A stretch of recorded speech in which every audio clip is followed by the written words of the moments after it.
mouthguard is a piece of personal protective equipment. Right? The whole concept behind wearing a mouthguard is to protect yourself against injury. Every year in the United States, there's probably 200,000 kids that are playing high school and college football that suffer a dental injury of some sort. That could cost over a lifetime, $15,000, $20,000, plus countless hours in a dental chair, which nobody necessarily enjoys. And by wearing a mouthguard, you can prevent that from happening. A lot of times athletes, when they're competing, will clench their teeth together. Either you're bracing for a hit or you're getting ready to lift a bunch of weight. The reality is if you can position the jaw optimally, research shows that you don't produce as many stress hormones, all those cortisols that are energy sapping, and you'll have more energy. That saying in sports, it's a game of inches. An inch can make the difference between winning and losing.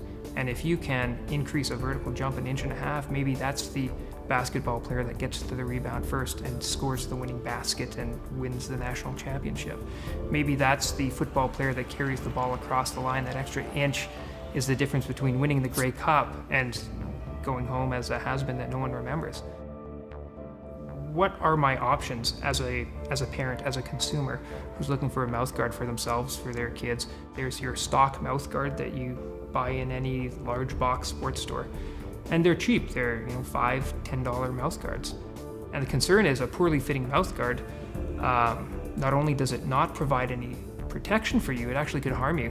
When you have a kid that's playing sports, particularly a sport that's high impact, that has the potential for injury, for collisions, for concussions, and if they love the sport and they're competitors and they want to be there and you want to support them, then at least protect them. I think what the young kids like about the mouthguard is twofold. One is that you can customize it and you can have a lot of fun with the mouthguard. And I think in all honesty, they like the mouthguards because they fit properly.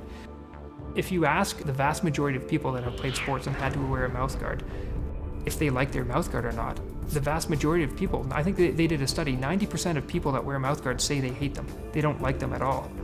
But what's interesting is that 90% of the population that are wearing mouthguards are wearing boil and bite mouthguards.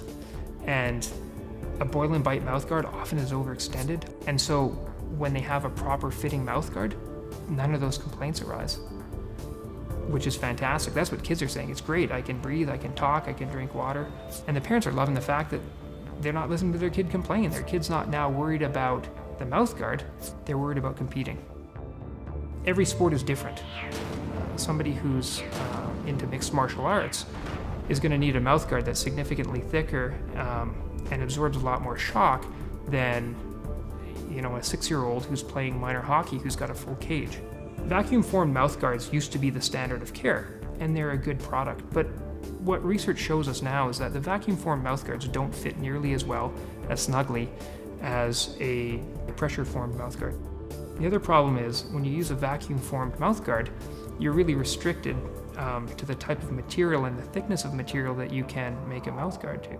The beauty of a Victory mouthguard is that we can customize the size and the shape of the mouthguard to an individual's specifications. Some people like a thicker mouthguard. Some people like a thinner mouthguard. Some people want more tongue space because they need to do a lot of talking when they're competing. We have the ability to go out into any venue and take impressions. And that's where the fabrication process begins. Every athlete has to respect their equipment. And as long as an athlete respects their equipment, it lasts. And we've had mouthguards now that have been used for a couple of years, and they're holding up well. You look at some of the higher end brand name mouthguards out there. Our mouthguards are significantly less expensive and arguably better in terms of their ability to protect against injury. And if I can create a product for an athlete that's going to allow them to compete hard and to achieve their goals and to do it safely and effectively, that's what makes me tick. It's exciting. It's fun to watch people like that succeed. If you can have a proper, well-designed mouthguard that not only protects your teeth, but it improves your athletic performance, why wouldn't you want to do that?